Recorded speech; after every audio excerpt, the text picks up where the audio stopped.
Hey guys, welcome back to another edition of the Detour Live. Thanks for joining us. I'm your host, Dan Jones, joined as always, four-time national champion from Australia and serial promoter of the Lexus of Blackburn Bay Crits, John Trevorrow, who's getting lots of mileage out of his signage. And of course, the voice of cycling, Phil Liggett.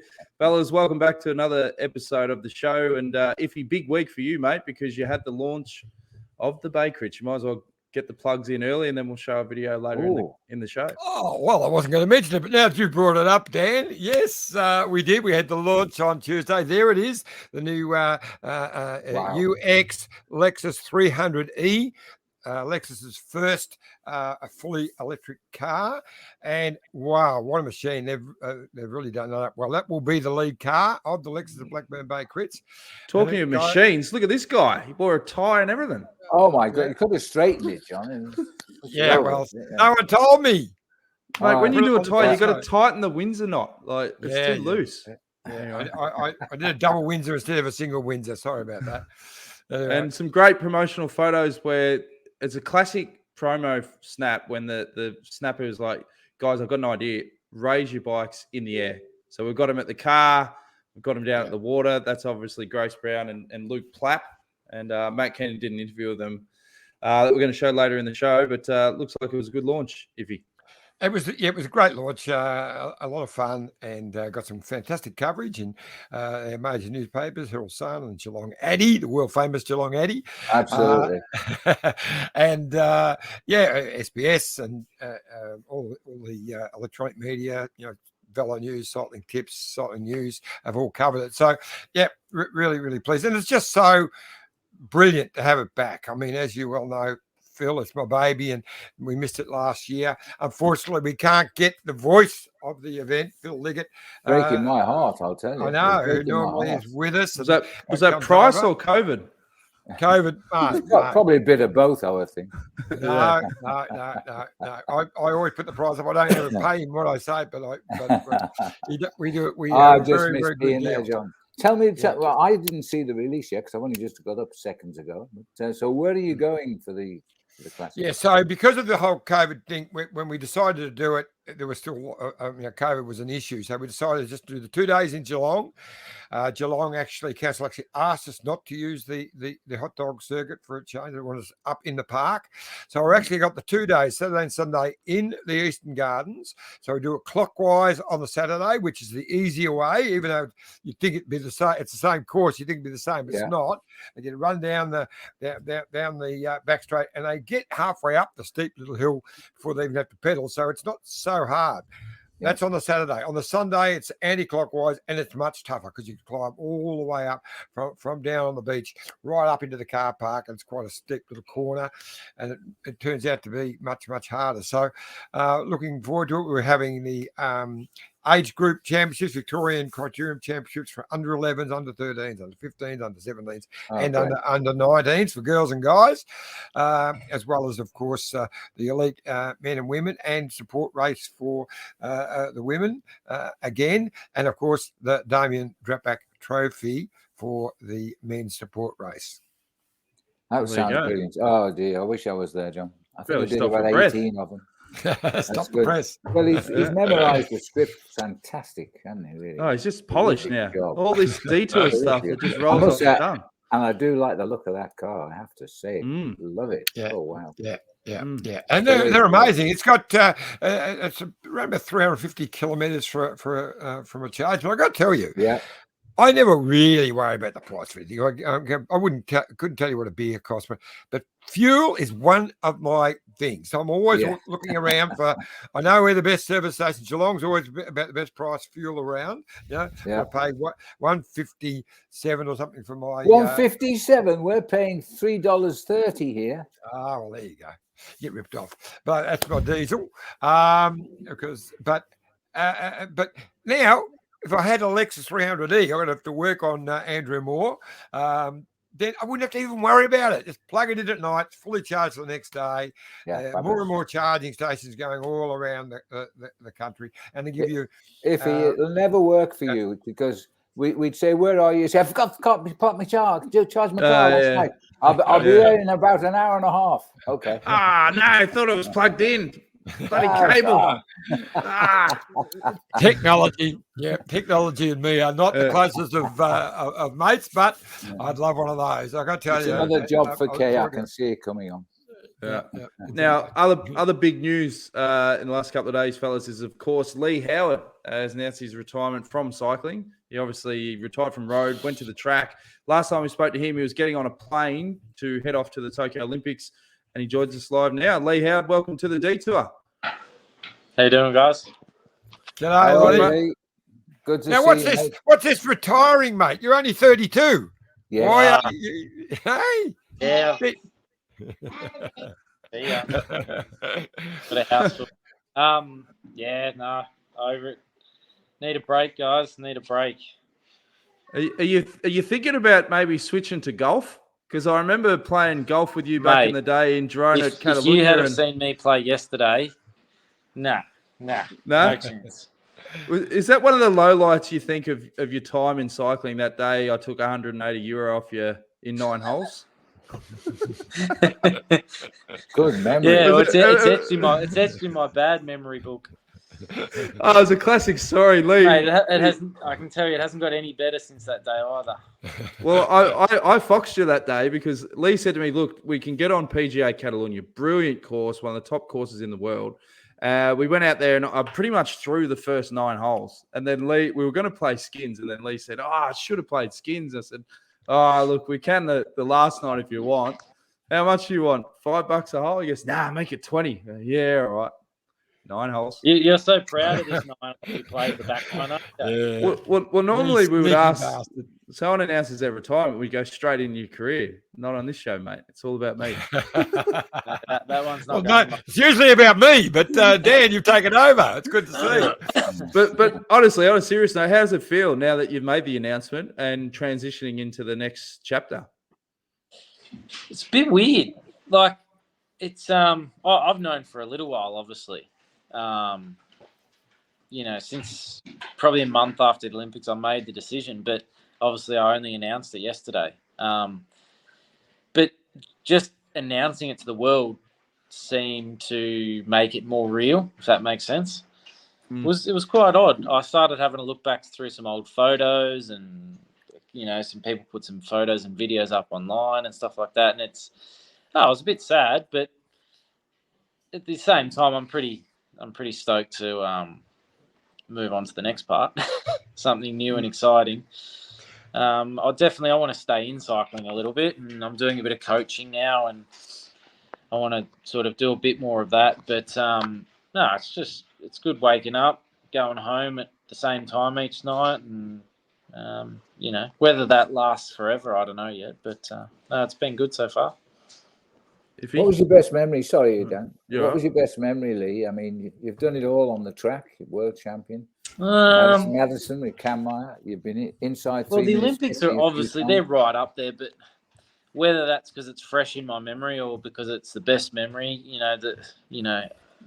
the Olympics, as you all will know, had some highs and lows for us.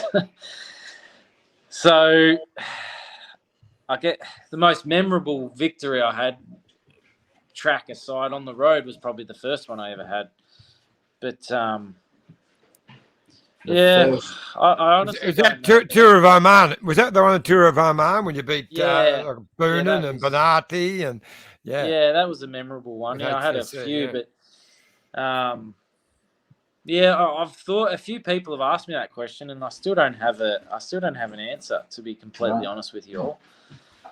I'd love to say the Olympics, and the Olympics is right up there, but obviously we had some pretty crappy luck there too with everything. So I thought you might have said the Tour of Britain just to make me feel good. And I had a good win there too. Yeah, Tour of and Britain. you led the race for a while, didn't you? Sorry, you led the race for a couple of days or something. I led the tour for a little while. You finished third overall, didn't you? You finished third overall in the Tour of Britain? I was fourth overall, I think. But it was an odd outcome because I was leading the tour, and I'll never forget this. I've told the story quite a few times. Jonathan Locke, who... Oh, dear. Yeah, he had a bit of a... I don't know what the final outcome was, but he was... Nobody does. Yeah. But he basically attacked on one of the stages and dragged 2 other guys with him for the last 20 Ks, and they never even pulled a turn. Nathan Haas and someone else just sat behind him, and they ended up 2nd and 3rd on GC. So apart from that, yeah, I ended up 4th on GC, but I beat Mark Cavendish in a sprint there, and that was a good victory, yeah. But would have been nice to actually win the Tour too. Yeah, that'd been great. Now, amongst all of the amazing talent, I mean, you know, twice world champion in the Madison, also world Omnium champion. But you, in amongst all of that, you managed to get your helicopter license. Is that going to pop up in anything you're doing in the near future? Oh, I'd love to think so. Yeah, I've done that. It probably took me about 4 years, I reckon. I come and done it every off season. I'd come back to Melbourne and I'd stay at a mate's place, Alex Smythe in Melbourne, and go out train in the morning and head to Moorabbin Airport in the afternoon and train. And so yeah, I got that. But I tell you, you would not want to fly with me at the moment because I haven't been in the thing for probably 4 or 5 years. Oh, you're right. But no, I'd love Right. to be honest.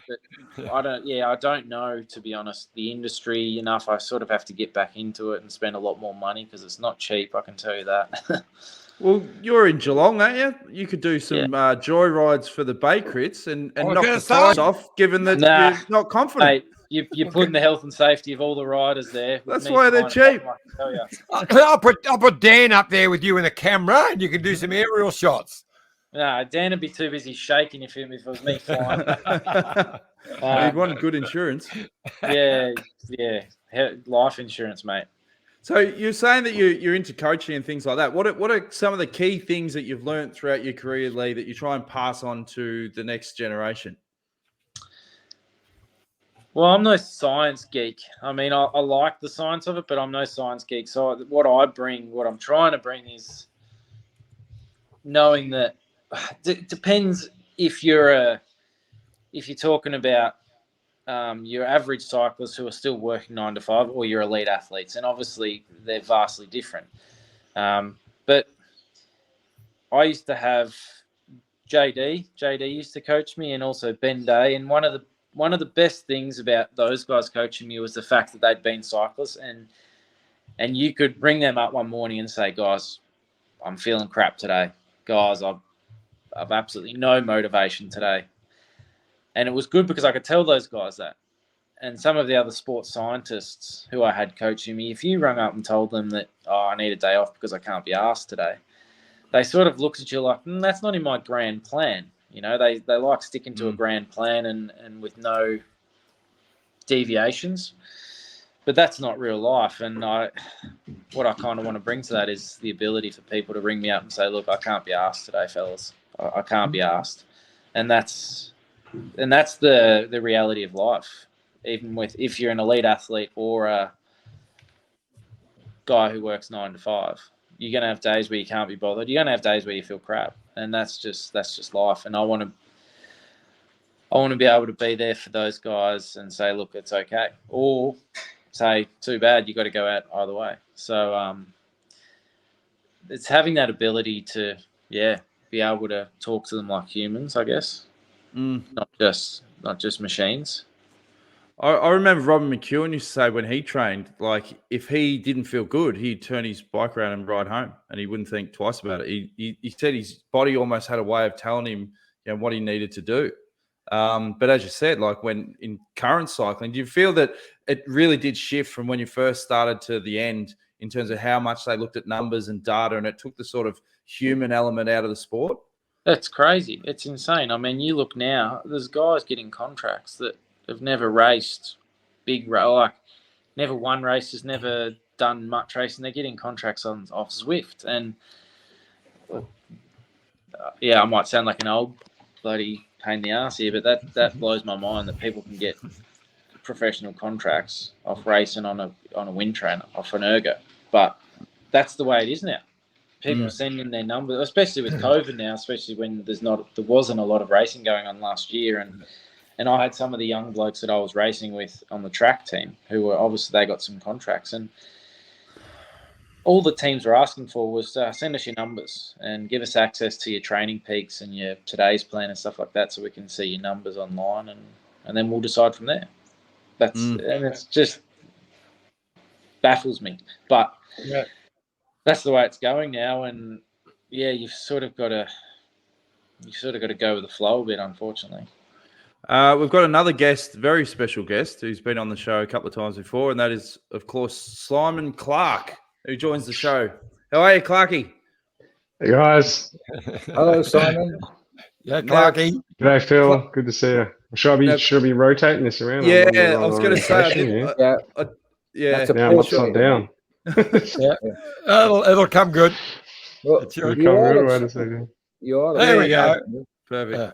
Now, Clark, you used to race with Leigh on Green Edge back in the day. What were your early memories of Leigh Howard when he joined the team? I did, yeah. It was. I've got good memories. We actually lived together in Italy for a couple of years. So Leigh and I have been pretty close over the years. He turned pro and came and lived his first few years pro with me in Varese, and so I kind of, from Leigh's point of view, had a pretty good view of his first couple of years of transitioning into the pro ranks, which, as you guys were chatting about with his early wins, he did pretty well straight off the bat. Now, Leigh, what were your memories of living with Clarkey back in the day? And feel free to lay the boots in. People love it on the digital, mate. Here we go. Memories, jeez. I remember we used to bloody smash that two-stroke scooter. We used to go we used to motor pace each other around the roads of Italy, and it was probably the best motor pacing that I ever had, actually, because we were both bike riders and we knew the roads so well. It was awesome. Actually, I forgot about that. But it was the funny thing was, normally two housemates would try and talk with their coaches and get them to both write similar training programs so we could train together, and we weren't always doing different things every day. But Leigh and I would do the exact opposite, and we would try and do as most, whenever we made sure that when one guy had a rest day, the other guy definitely didn't. And we would alternate motor pacing each other on our rest days. So we would help each other out, and it actually worked pretty good. That's amazing. I remember how many times you crashed. Every time I'd actually go with you, you would crash. No, I'm not joking. I reckon it happened 4 times. This is the stuff we want. Good stuff. I think Leigh's frozen. It's as if StreamYard worked out he was going down a rabbit hole. They hit the bullshit button, and he's now frozen. No, he's been booted. Oh, He's back. Oh, no, I'm back. Times he crashed. The system heard you were talking shit, and they froze you. Yeah. But we were talking to Leigh earlier, Clarkey. Has it changed dramatically in the last 10 years or so since you've been riding, the emphasis on data now? Yeah, it's incredible. I mean, it's not necessarily a bad thing. I think that it's just part of cycling evolving, and I'm all for that. I mean, when Leigh was talking about guys signing pro contracts off Zwift, that's kind of taking it to a whole new level, but that's just the way the sport's going, and with technology and that, and using that to quantify riders' qualities, I'm not against, and I like that. But it definitely plays against us older guys that might not be putting out the biggest numbers of the peloton, but we can still match it when we're out on the road. That was interesting with Jay Vine this year, who got his pro contract from winning a Zwift competition.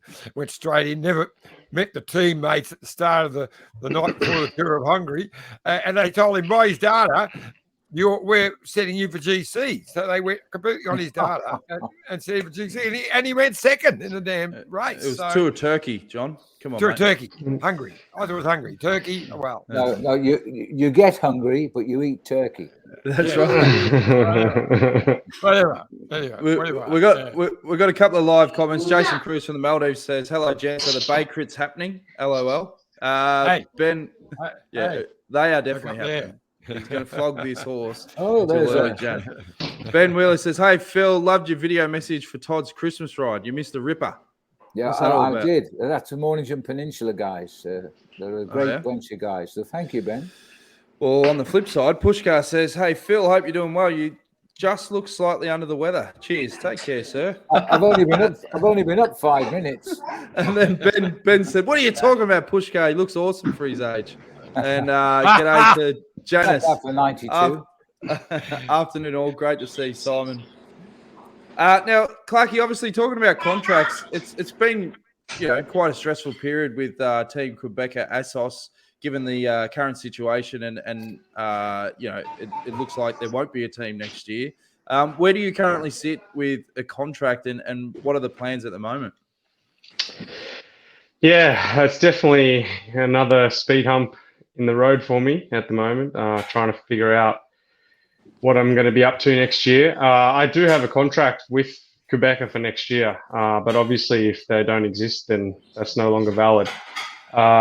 So I really need to, it's until last week, we were still kind of hopeful that they could find a solution. I believe they're still in negotiations now with a potential new sponsor, but since the UCI made their announcement with the World Tour teams at the end of last week, that's kind of, I think, made things a lot harder for them to be a team next year. So I've got to start looking around now and see if I can find another solution, unfortunately.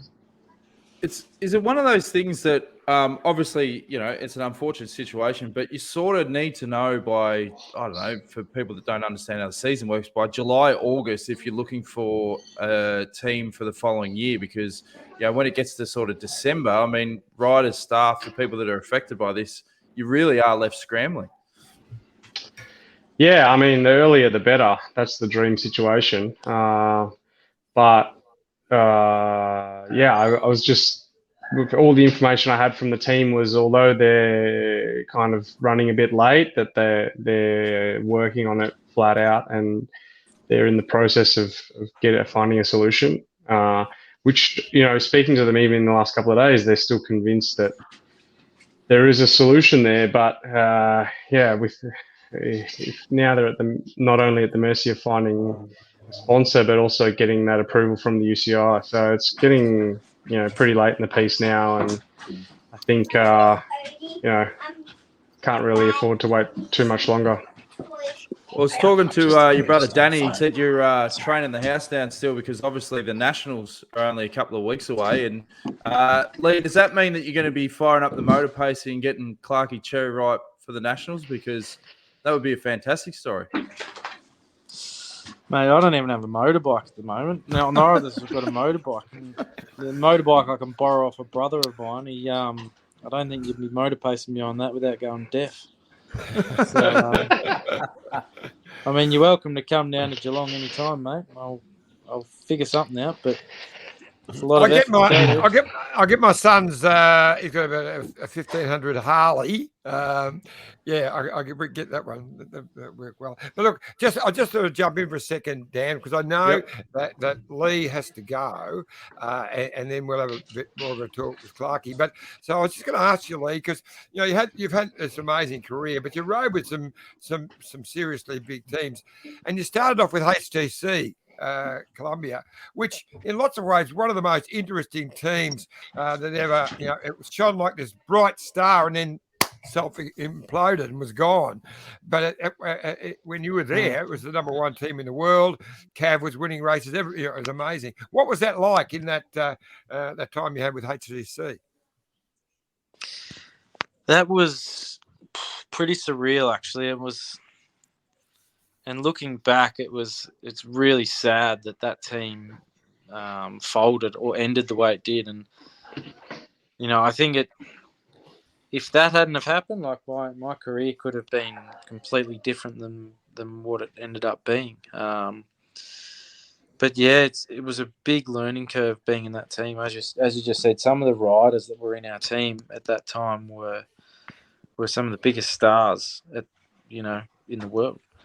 it was surreal. I think Clarke was witness to that, and I loved what I was doing those first couple of years, or as the rest of the years as well, but particularly those first couple of years. I was young, I was in the best team in the world, I was doing what I loved.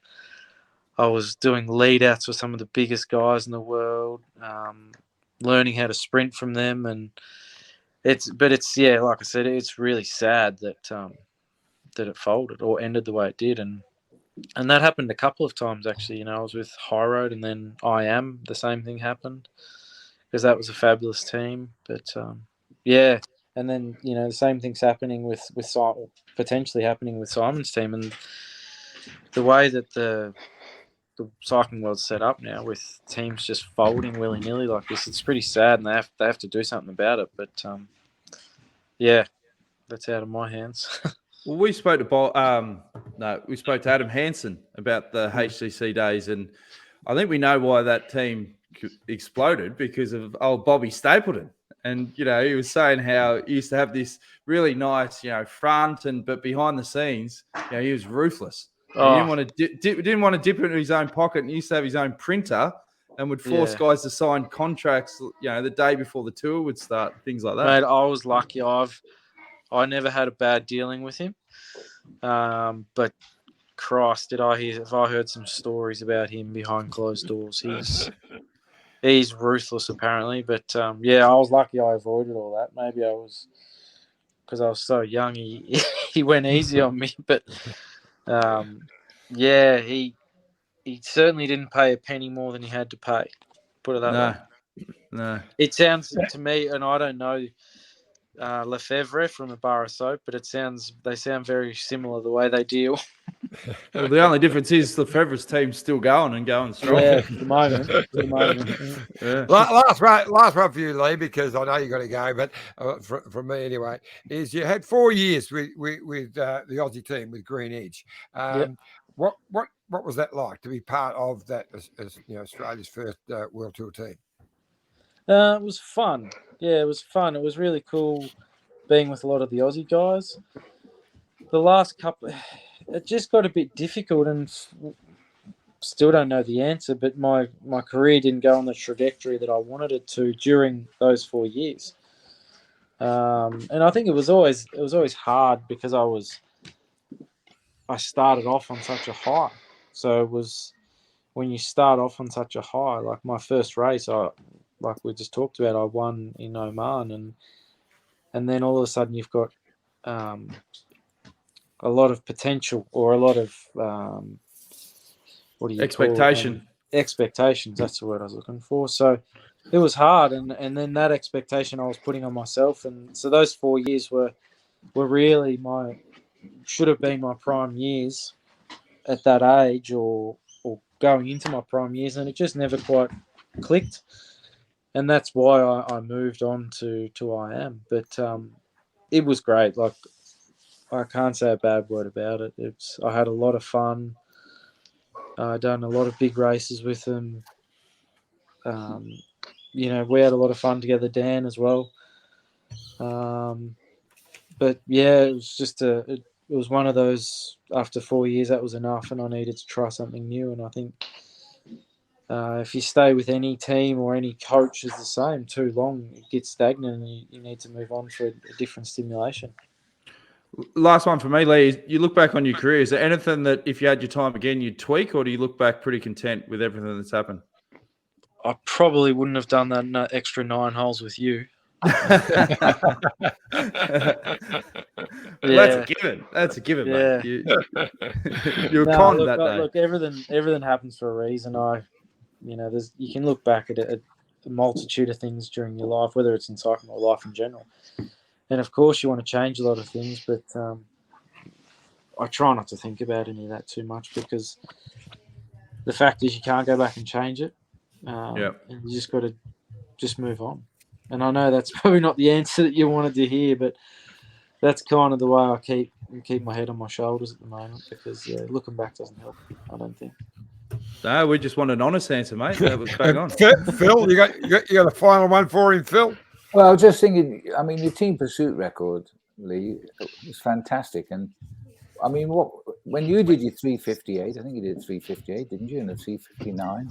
When you went inside that barrier so low, you must have been a great elation in the foursome at the time, because it was really quick when you did it in those days, about 3 or 4 years ago at least.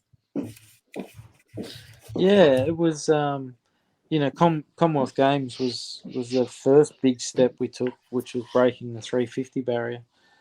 That was huge, Yes. especially. Yeah, sorry, 348, not 350. Sorry, yeah. And then a year later at the World Championships going 348, that was another big step. And then, but Christ, in the last 2 years, teams have just been toppling those times, and that's just come down to aerodynamics. That's progression. That's progression. Yeah. I tell you what, you pissed the Brits off. I remember that, but it was okay. I was working for the Aussies.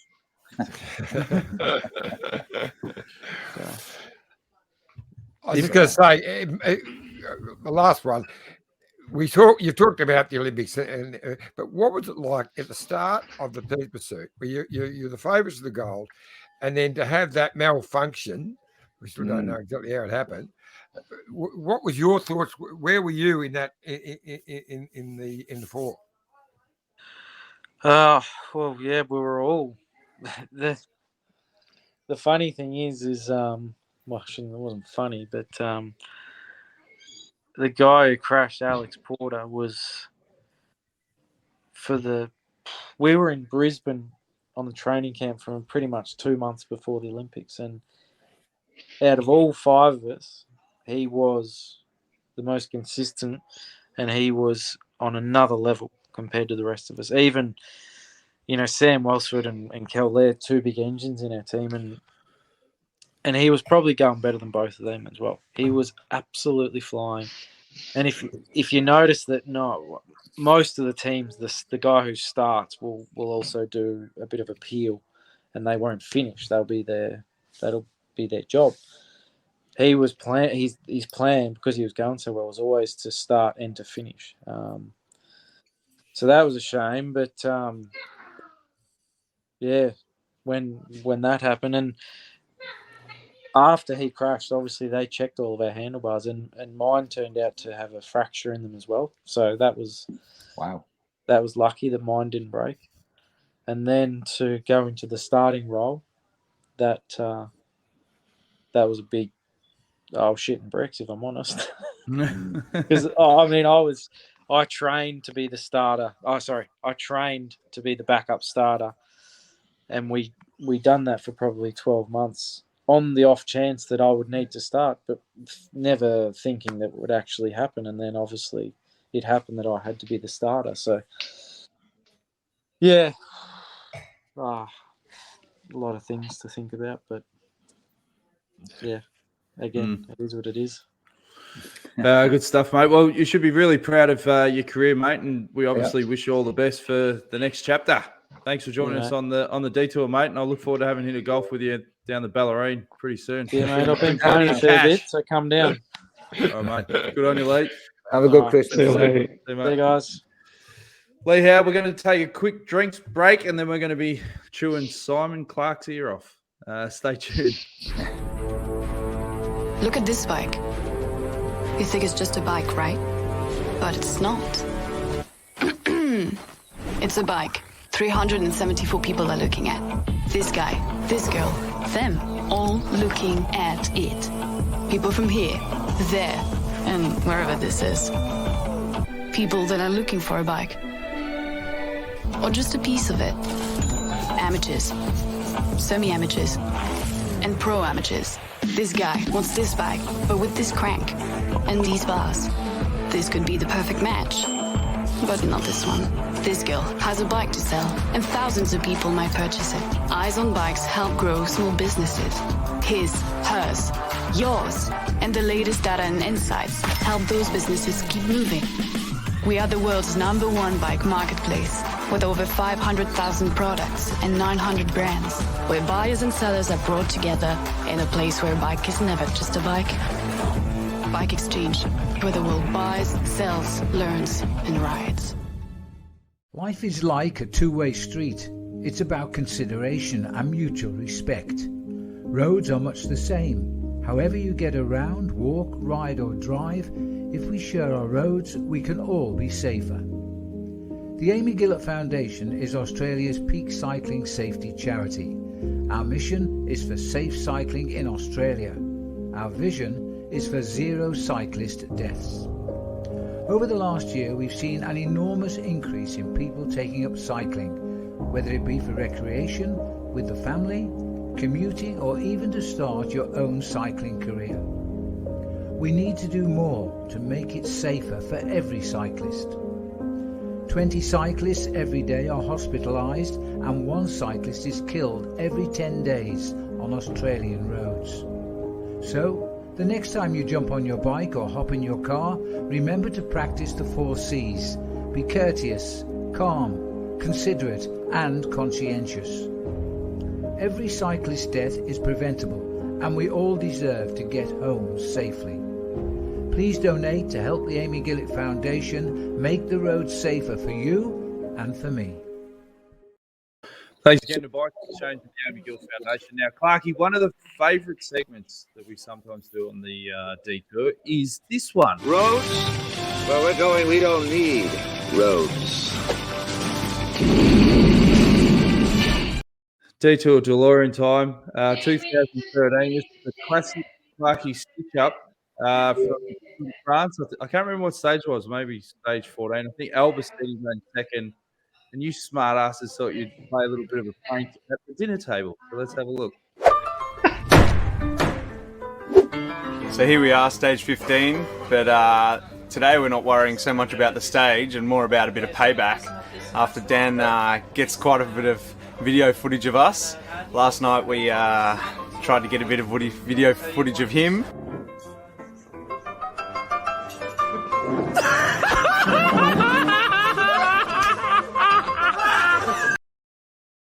So, the cinnamon challenge. You want to tell people what you did there? Because people have died from that. People have died from that, Simon. That is just so funny every time you watch it. Like the first time, every time. So good. So I actually, before that day, I'd never heard of the cinnamon challenge. So your example of how it works was just so well done that it's just that should be the gold standard. So what the challenge was, I think, so Albacini's run second. Everyone was feeling a bit flat. We're sitting around the dinner table, and he should have won. Remember, it was like a tyre width, and he just got pipped on the line. And then that night, you guys were all talking like little kids on a school camp. And then Simon Guerin said, "Hey, Jonesy, did you hear that it is impossible to swallow a teaspoon of cinnamon? And if you can do it, we'll give you like €100. I said, €100 to swallow a teaspoon of cinnamon? Yep, do it. And as soon as you put it in your mouth, it just bang, it just goes through your nose and so forth. But that's not the only time you guys stitched me up, because I remember another time I made you all a lasagna and you guys stitched me on that one as well. This was a good one too. Yeah. So we were up in we were up in the Ardennes, I think maybe the year later in 2015. And we're up there for 10 days, but you only do 3 races, so you kind of got generally quite a few days between each race. And so they you and Nicky Strobel, the chef, decided to have a bit of a cook-off, I believe. And both made lasagnas. And so we came down to dinner to 2 differently made lasagnas. And Jonesy was all proud of his and couldn't wait to try it. And so, but he came down late. So while he was still up in his room, we'd polished most of it off and saved him a slice. And we loaded it with every piece of chili we could find in the layers, and then delicately put the top layer back on. Mate, I remember. And he goes down, and I never forget, he sits down and he's like, "I'm going to smash this lasagna right now." And he just starts eating it, and the forehead would just got redder and redder and redder, and he starts wiping it. And we were just on the ground in tears. Where's the vision of that? We need the vision of that. Well, I just remember the time thinking, I think it was like a...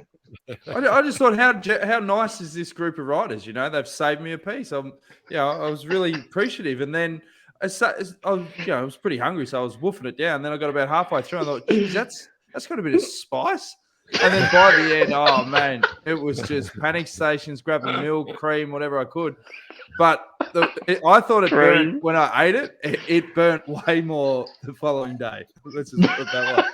Now, I'll tell you what I did like when I watched that little video. We need to get a little bit of the a shot of you back in the 2005 detour, Dan, and then that one we just saw, and now to see the hair reduction. Just that I noticed. That's all. I watched that, and when you start losing the hair, you just got to buzz cut it.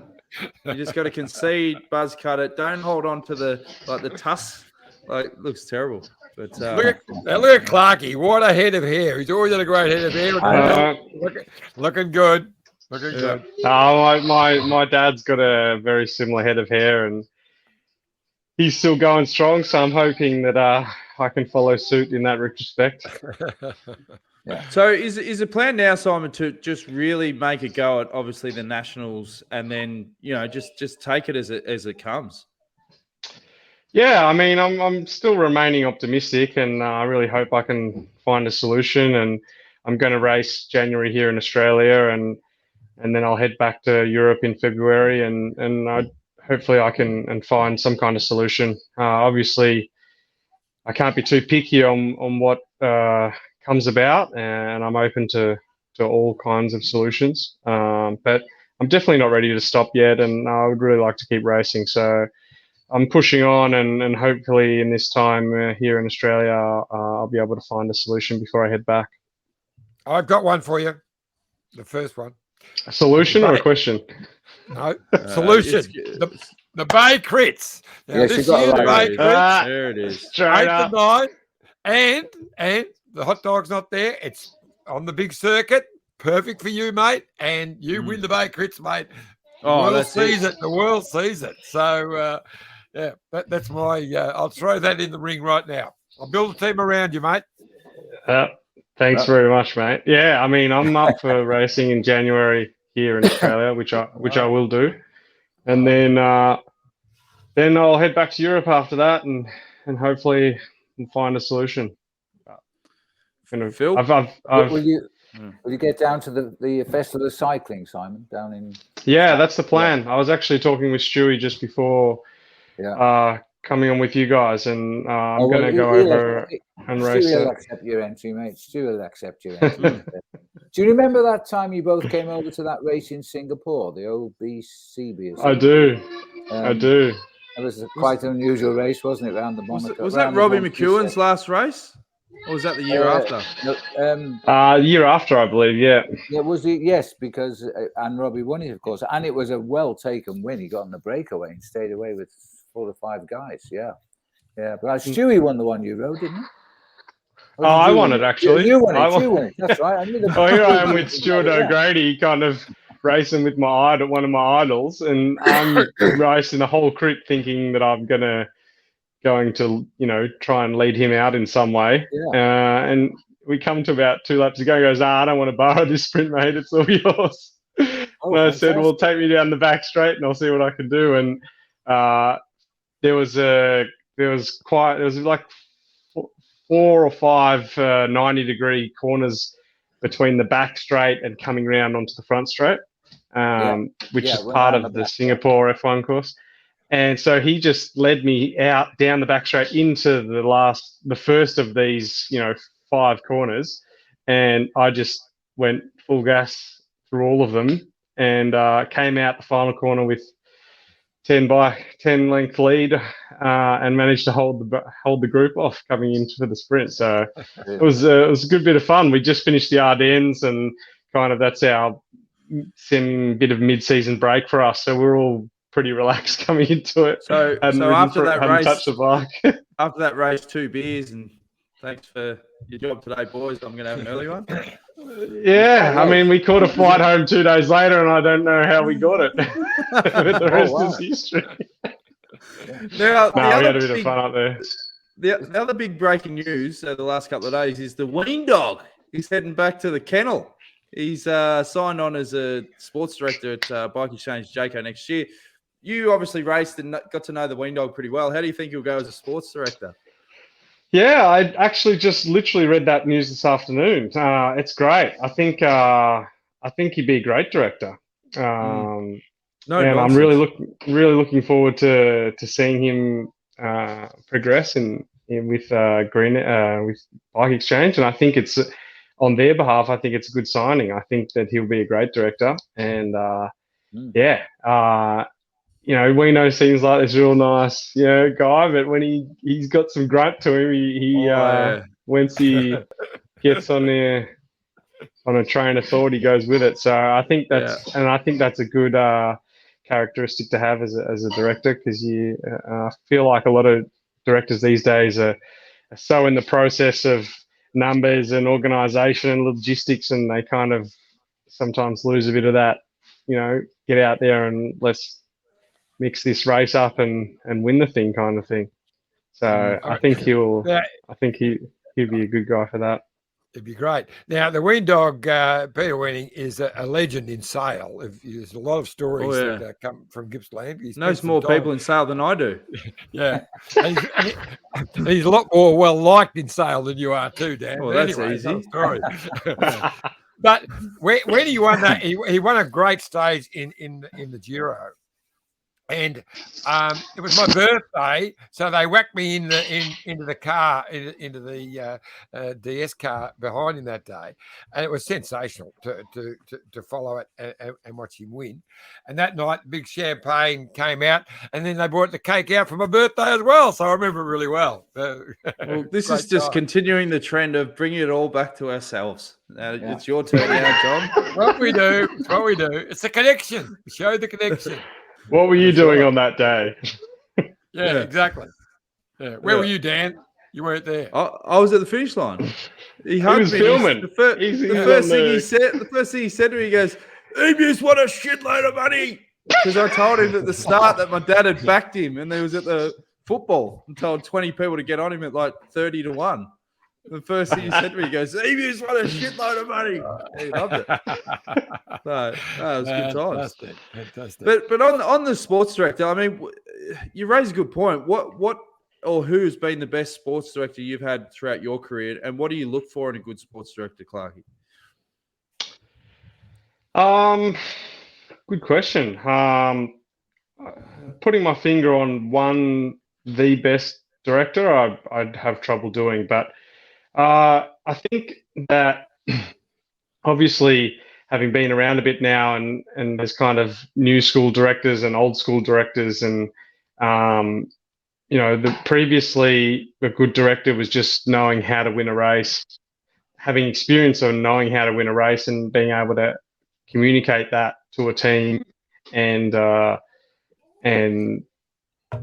helping them win, winning it, not necessarily winning it from the car, but coming up with a winning plan from the car.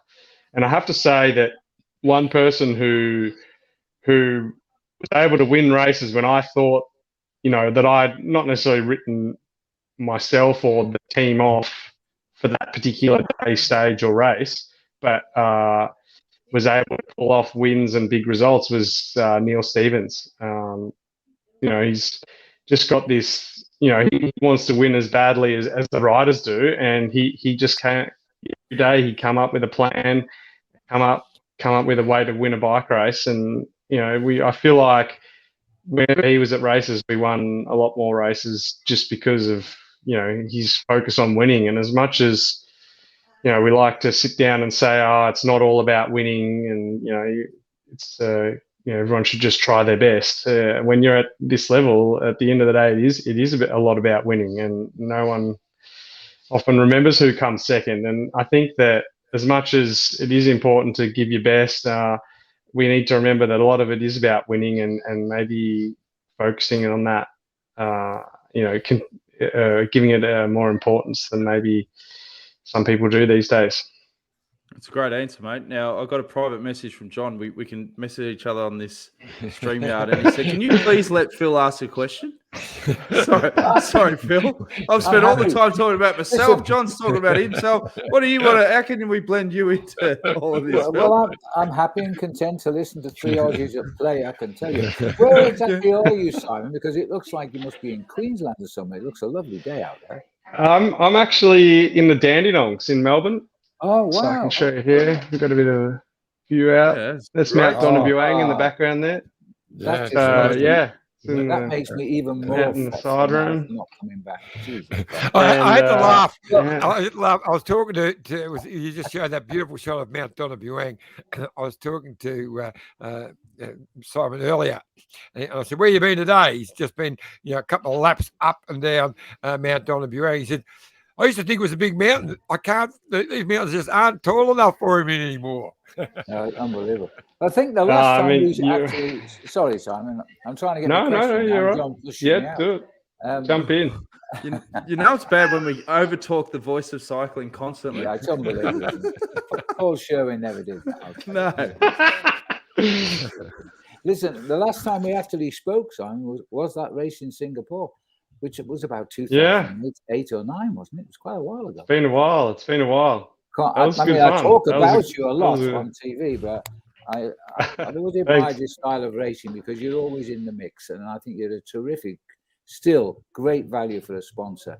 And I sure hope you get a contract, mate, because thanks very much. I mean, I feel like I got more to give, and particularly with these young guys, they can do the numbers, but a lot of them aren't quite good enough at riding their bikes yet, and I feel like I can teach them some of that. One of my big proteges projects has been Michael Woods, actually. So we both came to Cannondale EF in 2016 together, and he'd come from Spider Tech, I believe, one of the Canadian team, and it was his first year in the World Tour, and I was 5 years teammate with him, and I just saw the potential he had as the numbers he could do.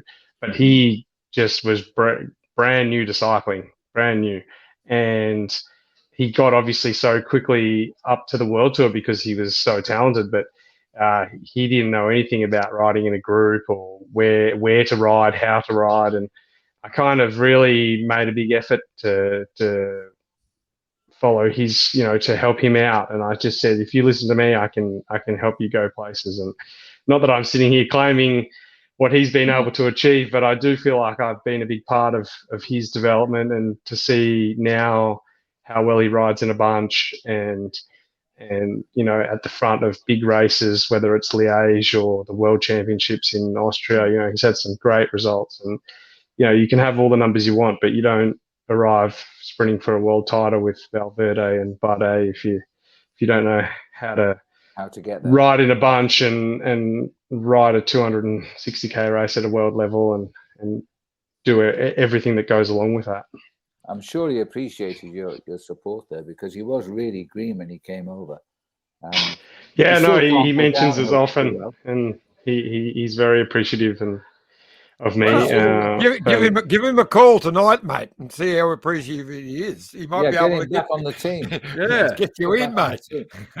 No, we're in constant contact. Don't worry, I'm sourcing all contacts currently, so there's no stone unturned right now. I'll be turning the turnstone soon. I'd like to whack. This is the time for me to whack something. Sorry, I said we shouldn't let Phil talk, and I'm jumping in on top of it. Right. It was the you right. Sorry, but you're not. I know.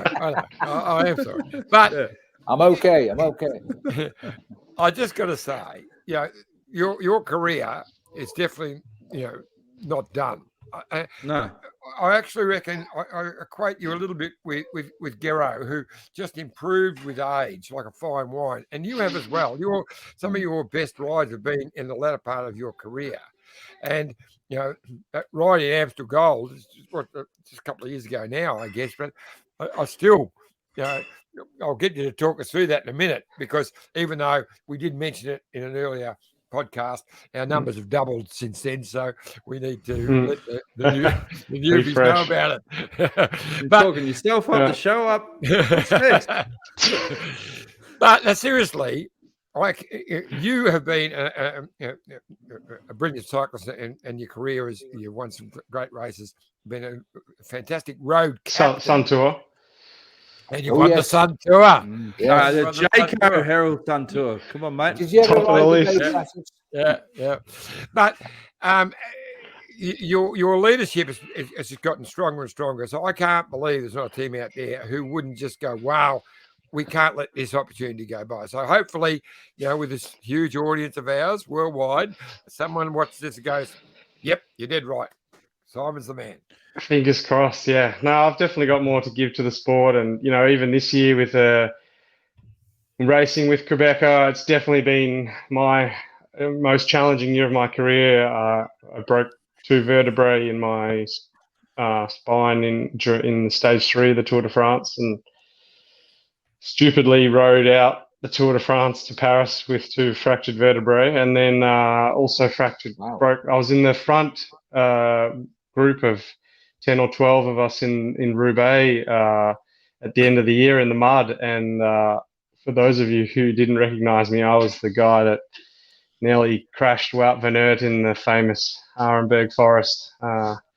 Unfortunately, front wheel punctured on the downhill section going quite fast. And before I knew it, I was on my head and broke my wrist, and found out at the finish line that I couldn't get my glove off and that things probably weren't as they should be. So it's been a tough year for me, but I was top 10 in Strade Bianche this year, and I had a little period there where things did click for me really well, and so I take confidence from that I know that if I can just put everything together as I know how, and can not have any bad luck, that I can still compete at the world level as long as I can just keep things upright.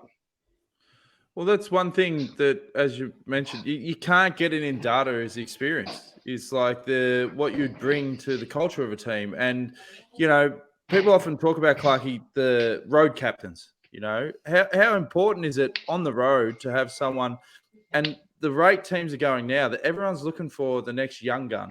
They're going, they only have to be 20, 21, 22. But without the right mix of older and young, it's not going to click. Like, how important is that road captain role in a squad? Yeah, I believe it's still very important. It does vary from team to team, I suppose. If you have a team, I suppose, let's say like Lotto Jumbo at the Tour de France this year, and they've just got a stacked team of talent and experience from Van Aert and Roglic and Tony Martin and all the other helpers there. The guys they have a team that are all experienced, and so they can actually lead a group like that from the team car, because they don't need to be telling them so much where to ride and how to do it, but just focus on the game plan. But there's not many teams that can field a team like that, and even if they can at every other race, they're not necessarily sending such an experienced team, and that's where the experience on the road really comes into hand. And just keeping the guys united, and at the end of the day, all you're doing is ensuring that the team plan from the director that was on the bus is being executed properly. But guys can be getting that wrong without even knowing, by trying to help the team too early and their jobs later on. And if they do that, use that energy earlier, then they're not there later in the piece, which is more important. So even just telling guys to calm down and wait their turn, and don't get excited. Everyone wants to help, but there's no use doing at the wrong time and not being there to support them in the finish or whatever the objective is. Well, mate, you definitely deserve a contract, that's for sure, because you've still got a couple of good years left at least. Anything you want to add, Phil, before we let Clarke go? I just wish you a very happy Christmas, as far as I'm concerned, Simon. I really hope you. Thanks very much, Phil. It's great to see you. Merry Christmas to you guys too. Yeah. I Enjoy really it, do mate. hope you I will be in touch to negotiate the Bay Crits. We'll talk about that later. At least you got a ride. I better stop riding up Donabuang and start riding around in circles. More punch. No. It's got a hill. It's got a hill in the Bay Crits now, so you'll be laughing. You'll be all good, mate. And we need to just. Phil's got his final African safari right on this weekend. I was going to mention that. I was going to mention that once we let Simon go. Actually, there's a connection because Nick Lamini is coming on to ride my little safari, which is from South Africa. And he's also probably in the same situation as you, isn't he, Simon? He hasn't got a contract. I believe so, yeah. There's a lot of us hanging out for any news. Yeah, being a South African, it's very difficult to make talk, but there we are. Tom Maloney says, I can vouch for Simon's dad having a good head of hair, but he also has a very good head. I had a chat with him at the track in Melbourne many years ago. So there you go. Tell your old man he's got a good head on him. That's it. I will. Yes. Good on you, Simon. Really appreciate Great, you. Guys. Thanks for chatting. All the very, very best, Simon. I'll be putting 50 large on you to win the Nationals, mate. I think. No pressure. Thanks, mate. No pressure. No pressure. Good on you, Clarke. See you, mate. All the best, son. Simon Clarke, legend. Now, we did have a comment, Phil, from the Free Ranger, who's a regular. He says, Phil, how's Qhubeka faring at the minute? Now, before we do an update, do we want to show the promo first? Yes, by all means. All right, let's show the promo, and then we'll give a Qhubeka update. Hi, everyone. It's Phil Liggett here, and it's time to get my African safari on the road again. We're heading back to the Qhubeka Game Reserve in the Eastern Cape of South Africa, where animals, including the rhino, roam freely. We did 4 great rides in June, and now, with 2 new ones, we're set to go again. There will be eminent guests to answer your questions on the wildlife and also offer an opportunity to win amazing trips to Qhubeka. We'll chat to one another, and you don't even have to ride, thanks to Fulgaz, who will set you up to watch on Zoom when you enroll and make a donation. We have 4 rides, 1 per month, starting on September 19. They last an hour, and if you have a smart trainer, you can pedal your way through the reserve, or you can just sit back with a cup of tea. In either case, knowing that your participation is helping keep the animals safe and free to roam. Come and join me, and all the information you need to have is at qhubeka.co.za/peloton, and let's go. Yeah, how's it all been going, Phil? It's been going fantastic, and thank you for that question as well, because it's much appreciated. I think we can honestly say that my African Safari Peloton has saved Qhubeka Game Reserve from extinction. And this is a wild, wild place with all the animals roaming wild, including, of course, the rhino. It's been a dreadful last 2 weeks in Africa, where some 36 rhino have been killed. The carcasses have been found in the period of 7 days all over South Africa. But Qhubeka, nothing, because we managed to pay for the anti-poaching boys. And we've earned, just you guys, the people who've come on board over this last 6 months, have actually earned just over $50,000. Wow. Which is terrific. And when you speak to Qhubeka, they will tell you this has saved them from extinction. So thank you very, very much. This is the last one coming up. It's December the 19th, the last one. It's not favourable to the Australians, sadly. It's about 2 or 3 o'clock in the morning, your time. It is 3 p.m. here in London, and that makes it 5 p.m. in South Africa. So it's more favourable to the USA. That's how we've alternated it throughout time. USA have been very, very generous as well. I've made some great friends along the route, same people turning up, making donations, riding, enjoying the scenery. Hopefully in April, we will get to Qhubeka Game Reserve with a select bunch of 16 people who've decided to come with us for 6 days rather. And boy, are they going to be fated when they get to Qhubeka after what they've done over these past 6 months.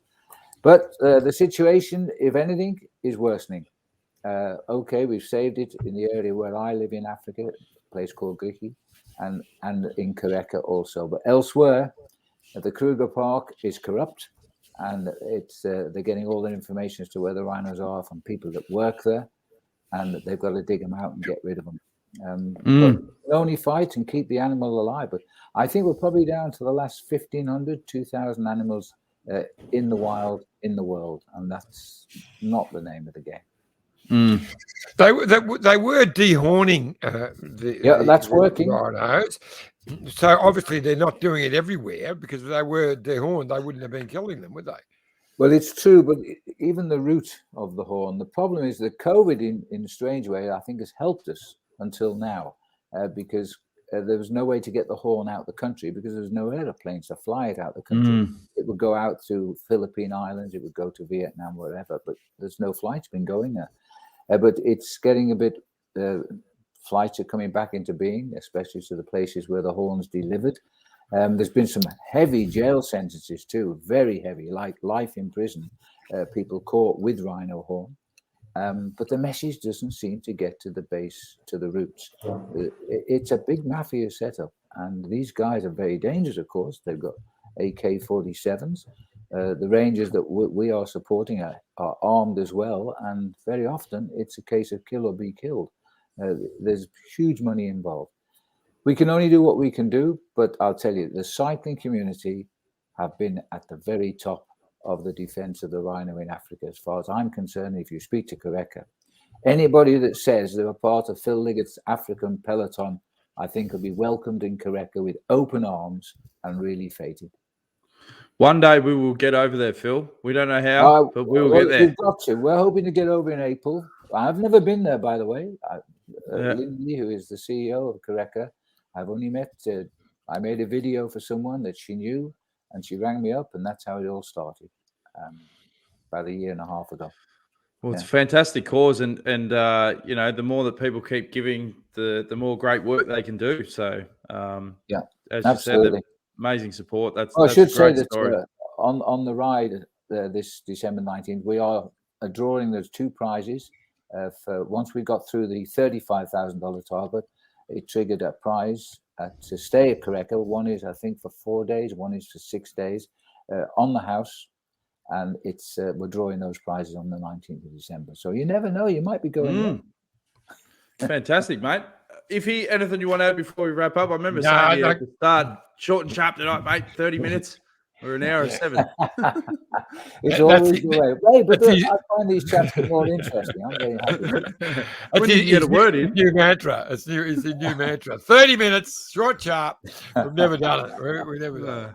Anyway, I just want to thank you heaps, Phil. Yeah, for sure.